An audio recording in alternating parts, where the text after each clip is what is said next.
And చాలా అంటే ఒక మూవీకి పర్ఫెక్ట్ సీక్వెల్ అవును. అనైతే చెప్పొచ్చు. అవును. చాలా మంది దగ్గర నేను విన్నాను. అవును. అంటే లైక్ 'డీజే టిల్లుకి', 'టిల్లు స్క్వేర్‌కి' పర్ఫెక్ట్ సీక్వెల్ అవును. అని చెప్పి విన్నాను. అవును. సో, మీరు ఈ మూవీలో which is your favourite dialogue?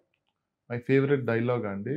ఆహ్, సర్ప్రైజింగ్‌లీ నాదైతే ఫేవరెట్ డైలాగ్ ఉందో that is the same dialogue that ఆడియన్స్‌కి కూడా అనిపించింది నాకు థియేటర్‌లో. ఓకే.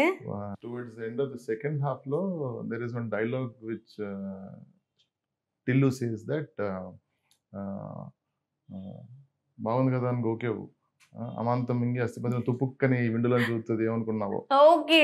సో, మన మెయిన్ రాధికకి చెప్పారా? ఓకే. ఓకే. రాధికాకి చెప్పిన డైలాగు సంథింగ్ చాలా ఇష్టమైన డైలాగ్ అనమాట అది నాకు. రాస్తున్నప్పుడే we felt really nice. Head రూమ్‌లో చూసిన ప్రతిసారి మేము నవ్వేవాళ్ళం. ఓకే. థియేటర్‌లో ఎలా ఉంటదో అనుకున్నాం. బట్ ఇట్ చాలా బాగా వర్క్స్. నవ్వారు. It summed up. Yeah! Okay. మీరేమో చూస్తే ఇంత సైలెంట్. అసలు నాకు మాటలు క్వెషన్స్ అడగాలంటేనే ఈయన ఇంత సైలెంట్‌గా చెప్తున్నారు. ఏం అడుగుదామా అని అనుకుంటున్నాను. ఎలా అసలు ఈ డైలాగ్స్ కావచ్చు, సీన్స్ కావచ్చు, అవును. ఎలా ఎంత కష్టపడ్డారు? ఏంటి? మీలో ఒక టిల్లు ఏమైనా దాగున్నాడా?